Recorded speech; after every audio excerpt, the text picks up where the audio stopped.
इतने पे कल कोई ने आग लगा दी मस्जिद में। अंदर ही घुसते हैं त्योहार के बाद में, दीपावली की त्योहार के बाद में जब मिली है कि एक मस्जिद है।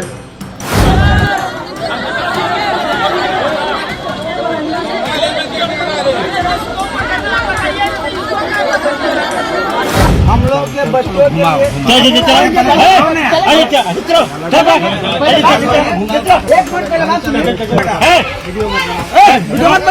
वीडियो बंद करिए। देश में नफरत का बीज ऐसा पैदा किया गया कि अब मुसलमानों के प्रति नफरत करने में, मस्जिदों में घुसकर आग लगाने में, तांडव करने में बिल्कुल भी नहीं कतराते हैं उपद्रवी।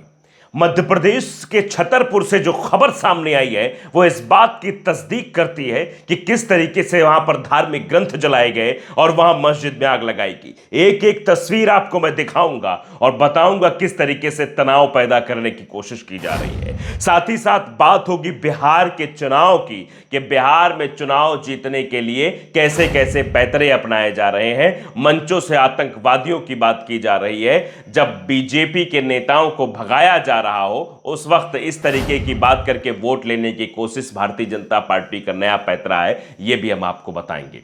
साथ ही साथ हम बताएंगे कि ज्ञानवापी को लेकर क्या अपडेट है और यह बताएंगे कि बिहार के भागलपुर में ऐसा क्या हुआ कि पता लग गया कि बिहार में अभी भी जंगल राज है। दावा भले ही सरकार कर रही है कि हमने सब कुछ ठीक कर दिया था, हम बिल्कुल सुशासन की राह पर चल गए थे, लेकिन भागलपुर से आई तस्वीर ने बिहार की सरकार की पोल पूरी तरीके से खोल दी और बता दिया कि बिहार में जंगल राज कायम है। नमस्कार, आपके साथ मैं हूं आदित्य कुमार और आप देख रहे हैं the live TV. The live TV, सच सबसे आगे। सबसे पहले हम कुछ तस्वीरों से शुरू करना चाहते हैं। यह वीडियो जरा आप अपनी स्क्रीन पर देखिए और अंदाजा लगाइए। यह वीडियो छतरपुर का बताया जा रहा है, वही छतरपुर जो मध्य प्रदेश में आता है। बताया जाता है कि मध्य प्रदेश में थोड़ा शांति का माहौल रहता है, लेकिन ये तस्वीरें देखने के बाद तो ऐसा कहीं से भी नहीं लग रहा है। आप देखिए कि छतरपुर जिले के हरपालपुर थाना क्षेत्र के ग्राम इमलिया, ये वहां का एक धार्मिक स्थल है जहां से आगजनी की घटना सामने आई है। पुलिस बता रही कि मामले में 2 आरोपियों को गिरफ्तार किया गया जबकि 4 आरोपी फरार हैं। सीएसपी अरुण कुमार ने बताया कि 4 टीमें गठित की गई और जल्दी बाकी आरोपियों की गिरफ्तारी की जाएगी। लेकिन सवाल यह है कि आखिरकार वो कौन लोग हैं जो इस तरीके की घटना को अंजाम देने से बिल्कुल भी नहीं कतराते हैं। आप देखिए किस तरीके से छतरपुर में धार्मिक ग्रंथों को जलाया गया है। क्या दंगाइयों पर यूएपीए लगाया जाएगा? क्या उनकी संपत्तियों पर भी बुलडोजर चलाया जाएगा? ये तमाम सवाल अब गूंज रहे हैं क्योंकि ये नफरत फैलाने की कोशिश है। ये किस तरीके से आप देखिए कि वहां पर धार्मिक ग्रंथ जलाया गया, वहां पर मस्जिद में जाकर तोड़फोड़ की गई, वहां आगजनी की गई। आखिर इनको हिम्मत कहां से मिलती है? कौन है जो इनको पुश करता है कि जाओ ये करो, तुम ये करोगे तो तुम्हें अवार्ड दिया जाएगा, तुम्हें नवाजा जाएगा, क्योंकि देश में तुम नफरत फैलाने का काम करो। यही नफरत चुनाव जिताने का काम करती है। शायद इसीलिए इस तरीके की हिमाकत और इस तरीके की हरकतें की जा रही हैं। तस्वीरें जब आप अपनी स्क्रीन पर देखेंगे तो आपको लगेगा। देखिए तस्वीर भी ऑब्जर्वर पोस्ट हिंदी ने देखिए भी साझा किया है। देखिए वहां पर क्या स्थितियां हैं, कैसे कुरान को वहां पर जलाया गया है, कैसे वहां स्थितियां पैदा की गई है, मस्जिद में कैसे आग लगाई गई है। अभी इलाके में शांति माहौल बनाने की बात पुलिस जरूर कर रही है, लेकिन सवाल सबसे बड़ा आखिर यही है कि कौन लोग हैं, कौन है ये जो देश को बांटना चाह रहे हैं, कौन लोग हैं जो हिंदू मुसलमान करना चाह रहे हैं। मध्य प्रदेश जैसे प्रदेश में जहां कहते हैं कि लोग बहुत सॉफ्ट नेचर के रहते हैं, देखिए जब तस्वीरें आप देखेंगे तो लगेगा आपको किस तरीके से एक साजिशन ये सब कुछ किया गया है। छतरपुर में एक एक जो वीडियो सामने आए हैं, कैसे माहौल बिगाड़ने की कोशिश की जा रही है। तमाम तरीके की ये तस्वीरें ये बताने के लिए काफ़ी हैं ये धार्मिक ग्रंथ नहीं जलाया गया है, बल्कि ये उन्माद फैलाने की पूरी कोशिश की गई है। मध्य प्रदेश के छतरपुर से आई इस तस्वीर ने ये बता दिया है कि इनके हौसले कितने बुलंद हो गए हैं। ये कुछ भी कर सकते हैं क्योंकि इनको तो सिर्फ आतंक फैलाना है। आतंक फैलाकर ये देश में अपना राज कायम करने की जरूर कोशिश करना चाह रहे हैं कि कैसे भी करके इनका राज कायम रहे। क्या ये सही है? क्या ये इस तरीके से जो करना सही है? क्या इनके ऊपर भी यूएपीए लगाया जाएगा? क्या इनके ऊपर भी बुलडोजर चलाया जाएगा? जो 2 आरोपी गिरफ्तार हुए हैं, जो बाकी 4 फरार चल रहे हैं, क्या इनको भी ये किया जाएगा? इनको भी इन नज़ीर प्रस्तुत की जाएगी, दोबारा किसी की हिमाकत ना हो? आपने कई सारी तस्वीरें देखी होंगी कि मस्जिदों पर कैसे चढ़ जाते हैं, मज़ार को कैसे तोड़ देते हैं और फिर वहां पर जय श्री राम के नारे लगाकर उत्पात मचाने की कोशिश करते हैं। क्या इन सब पर भी वही कार्रवाई होगी जो बरेली में देखी गई थी?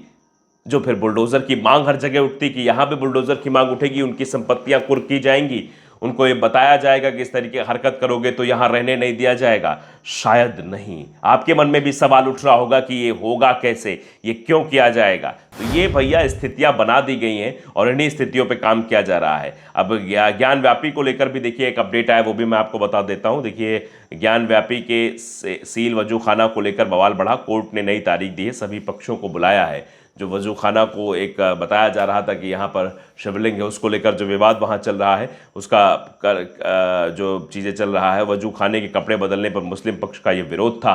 उस विरोध को लेकर अब जो है दोनों पक्षों को बुलाया गया है।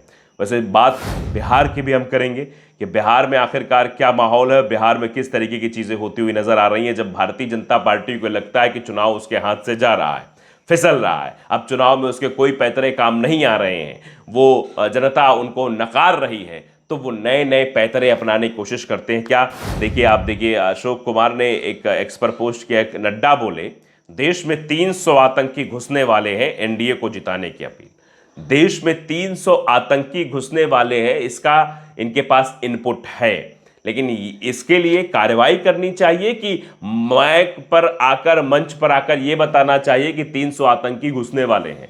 ये किस तरीके की बात भारतीय जनता पार्टी करने की कोशिश कर रही है? और ये राष्ट्रीय अध्यक्ष जो इस तरीके की बातें कर रहे हैं, आप समझिए कि ये हेडलाइन ही अपने आप में बता। और बक्सर में ये सब कुछ हो रहा था।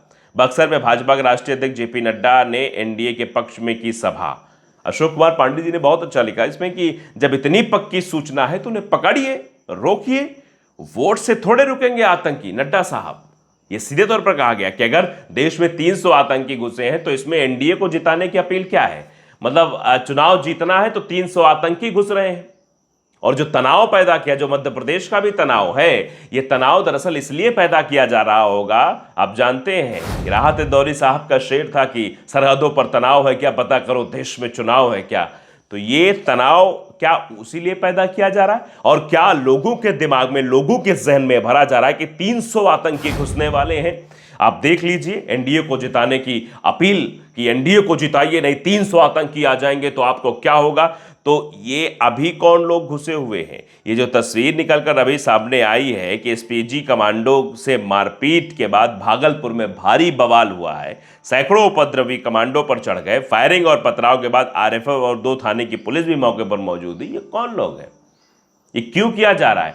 क्या ये आपके इसी खबर से जो आप बोले हैं, क्या इसी का एक नमूना है ये? फिर आप फेल हैं, आपकी डबल इंजन की सरकार फेल है। देख लीजिए साफ तौर पर ये तस्वीर जो आपको हम दिखा रहे हैं, देखिए किस तरीके का बिहार में राज चल रहा है। जंगल राज है। अभी तक आप ही सरकार में राज कर रहे थे, आपकी गठबंधन की सरकार, एनडीए गठबंधन की सरकार वहां पर चल रही थी, तो वहां पर ऐसी स्थिति उत्पन्न हो रही है। इसका मतलब है कि आप जो है एक नैरेटिव सेट करने की कोशिश कर रहे हैं या एक ट्रेलर दिखाने की कोशिश कर रहे हैं कि 300 आतंकी घुस गए हैं। आप कुछ नहीं कर पा रहे, आपकी रॉ कुछ नहीं कर पा रही, आपकी जो एजेंसियां हैं वो कुछ नहीं कर पा रही हैं। इसका मतलब तो सीधे सीधे जनता ये भी कह सकती कि ये तो सरकार का फेलियर है, ये तो केंद्र सरकार का फेलियर है, बीजेपी सरकार का फेलियर है कि वो पकड़ ही नहीं पा रहे ऐसे लोगों को जो लोग बिहार में उत्पाद बचाने की कोशिश कर रहे हैं। आप देख सकते हैं साफ तौर पर तस्वीरें, जब आपको हम दिखाएंगे तो वो तस्वीरें बहुत कुछ कहती हैं जो भागलपुर से निकल कर आई हैं। वीडियो आप स्क्रीन पर देख रहे हैं कि किस तरीके से वहां पूरा उत्पात मचाया गया है। कमांडो को दौड़ा दौड़ा कर पीटा है। भागलपुर में ये भारी बवाल हुआ, पुलिस पर पथराव, 2 बार मिला राष्ट्रपति पुरस्कार, ये भी कहा जा रहा है। भागलपुर को 2 बार राष्ट्रीय पुरस्कार मिला, उसके बाद भागलपुर को जलाने की कोशिश कौन कर रहा है? कौन है जो इस तरीके की चीज़ें कर रहा है? आप समझिए वहाँ स्थितियाँ बहुत नाजुक बनी हुई हैं, लोग जो है डरे हुए हैं, लोगों को समझ नहीं आ रहा है कि आखिर क्या करना है। तो आप ये अंदाज़ा लगा सकते हैं कि एनएसजी कमांडो से पड़ोसियों के विवाद के बाद मारपीट और फायरिंग से अफरा तफरी मच गई। कमांडो गिरफ्तारी नहीं करने पर गुस्साए लोगों ने पुलिस से धक्का मुक्की की। यहां पुलिस पर आधे घंटे तक पथराव की जानकारी भी सामने आई है। पुलिस पर पथराव हो रहा है। बिहार में सुशासन की सरकार है महाराज। अब समझिए नीतीश बाबू की सरकार है, एनडीए की सरकार है, बीजेपी की सरकार, तब भी ये हाल है। और यहां कहा जा रहा है कि 300 आतंकी आने वाले भाई, इसलिए आप एनडीए को जिताओ। ये दरअसल इसलिए नैरेटिव फैलाया जा रहा है क्योंकि एनडीए और बीजेपी के प्रत्याशियों का भाई बहुत बुरा हाल है। खबर भी देखिए सामने आई है। ये भभुआ में बीजेपी विधायक भरत बिंद है। युवक ने 5 साल का जवाब मांग लिया तो गांव में घुसने नहीं दिया। पूछा 5 साल कहाँ थे महाराज? देख लीजिए ये तस्वीर है और ये वायरल हो रही है। फर्स्ट बिहार झारखंड ने इसको एक्स पर पोस्ट भी किया है। ये हालत है। भभुआ में बीजेपी विधायक को भागना पड़ रहा है, उनको जगह नहीं मिल रही है। लोग सवाल पूछना शुरू कर दे रहे हैं। देखिए जरा कैसे सवाल किया गया। ये लगा रहे हैं हमारे गांव में, ये हमारे भगवान विधानसभा के जीते हुए प्रत्याशी है ना, जीतने के बाद हम लोग के बच्चों के लिए